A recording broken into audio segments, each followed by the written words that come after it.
हमारे हनुमान। जय श्री कृष्णा। 8 बजे आज एक विचार लेके चलते हैं। बहुत सारे लोग मुझसे पूछते हैं, पंडित जी कितनी ही कोशिश कर लो शांति नहीं मिलती है, मन अशांत रहता है। कुछ लोग कहते हैं कुछ अच्छा नहीं लगता। अच्छा, कुछ लोग मुझसे पूछते हैं गुस्सा बहुत आता है। और कई तो ऐसे हैं जो कहते हैं कि बाकी हमारी लाइफ में ठीक है, हमारा कामकाज सही है, हम कोई गलत काम नहीं करते, पर गुस्सा बहुत आता है। अच्छा, जब गुस्सा आता है तो वाणी संयम छूट जाता है। अच्छा, जब वाणी संयम छूटता है तो फिर तो संबंध ही खराब होना है।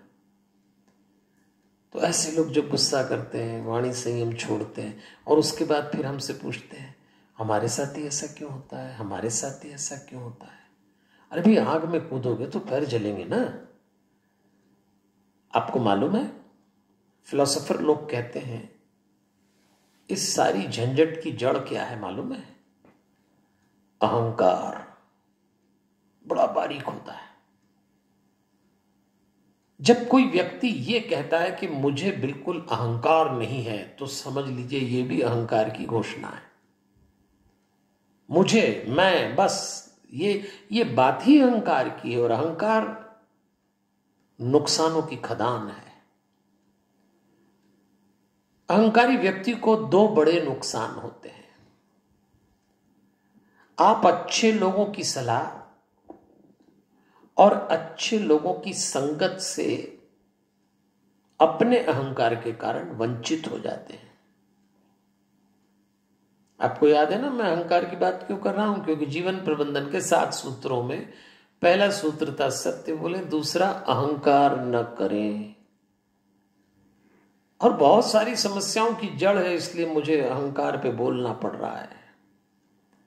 अहंकार का उद्घोष शब्द क्या है? डिक्लेरेशन क्या है अहंकार का? मैं।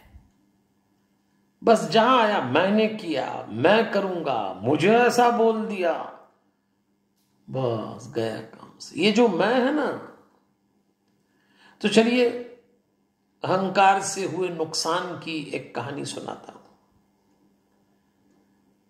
हमारे हिंदू धर्म में एक बड़ी मशहूर कथा है, उसको लोग कहते हैं श्री सत्यनारायण व्रत कथा। आपने सुनी होगी, कराई होगी, बड़ी मशहूर है। पंडित जी जब घरों में सत्यनारायण भगवान की कथा करते हैं, उस दिन घर में बच्चे जितने चाहे उतना उपद्रव करते। माताओं बहनों को एक ही काम, प्रसाद सेकना। भाई साहब लोग यही देखते हैं कौन आया कौन गया। और पंडित जी भी तुरंत ये यजमान निपटा, दूसरे क्या जाना, तो कथा पढ़ देते। 5 अध्याय की कथा है। बोलो सत्यनारायण भगवान की जय। किसी को लेना देना नहीं है। और प्रसाद के मारे ऐसे बावले हो जाते हैं लोग। आपने कभी विचार किया है सत्यनारायण भगवान की कथा का प्रसाद क्या है? हलवा, पंजीरी? नहीं नहीं नहीं। सत्यनारायण भगवान की कथा का प्रसाद है सत्य। और इसका जो 5वां अध्याय है, उसमें एक राजा तुंगध्वज की कथा आती है। राजा तुंगध्वज जंगल में शिकार करने गए, तो वहां कुछ गोप ग्वाले सत्यनारायण भगवान की कथा कर रहे थे।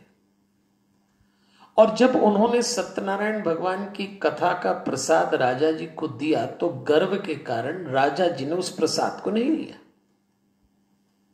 और नहीं प्रणाम किया और नहीं गोप ग्वालों से राजा जी ने कोई चर्चा की। क्योंकि राजा तो मान के बैठा था कि मैं राजा हूं, मैं बड़ा व्यक्ति हूं, ये सब छोटी जाति के लोग हैं। कथा सुनिएगा, तथ्य पे मत जाइए। राजा जैसे अपने महल में आए तो कथा में आता उनका महल जल गया। उनको ध्यान आया कि कोई चूक हुई है मुझसे, तो तुरंत लौटे और तुरंत लौट के गोप वालों से क्षमा मांगी, कथा सुनी, प्रसाद लिया और जीवन में सुख शांति आ गई। ये कथा है। अब इसमें ज्यादा एनालिसिस मत करिए कैसे कैसे होगा, छोड़िए। अभी हम तथ्य की बात कर रहे हैं। यहां समझने वाली बात यह है कि उस राजा के अहंकार के कारण उसको कितना बड़ा नुकसान हुआ, जो आज हमारा विषय है। ग्वाले प्रसाद देने आए, अहंकारवश राजा जी ने प्रसाद नहीं दिया।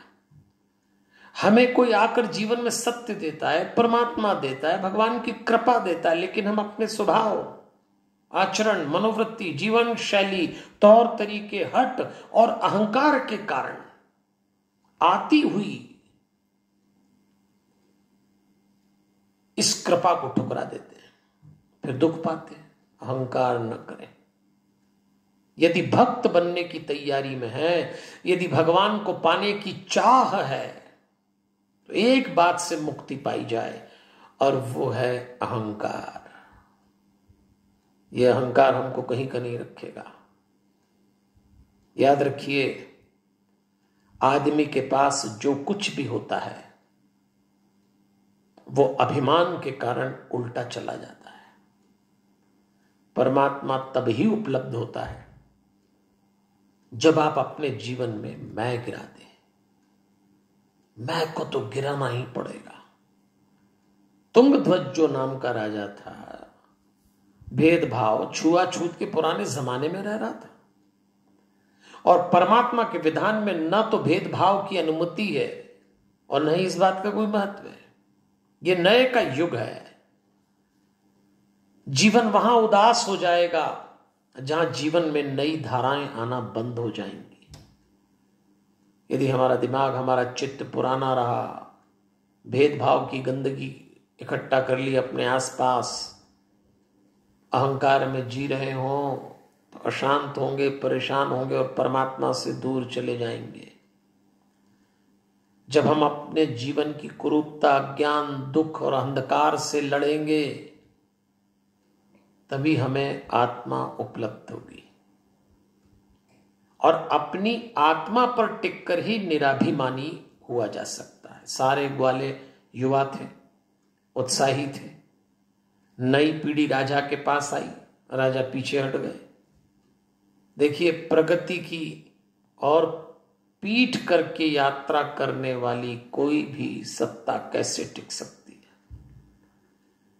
आज आपके जीवन में सत्य किसी भी रूप में आ सकता है। खासतौर पे युवा वर्ग के सत्य को जानिए।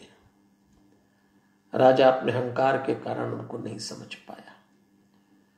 आपके जीवन में अगर आप किसी व्यवस्था से जुड़े हों और कुछ नई उम्र के बच्चे आपके साथ हों, तो आप अपने अहंकार को नियंत्रित रखना और उनकी गतिविधियों पर ध्यान देना। आंख के गोले होते हैं ये लोग, टच मी नॉट। इसलिए उस कथा ने एक बात सिखाई, अहंकार छोड़ दो।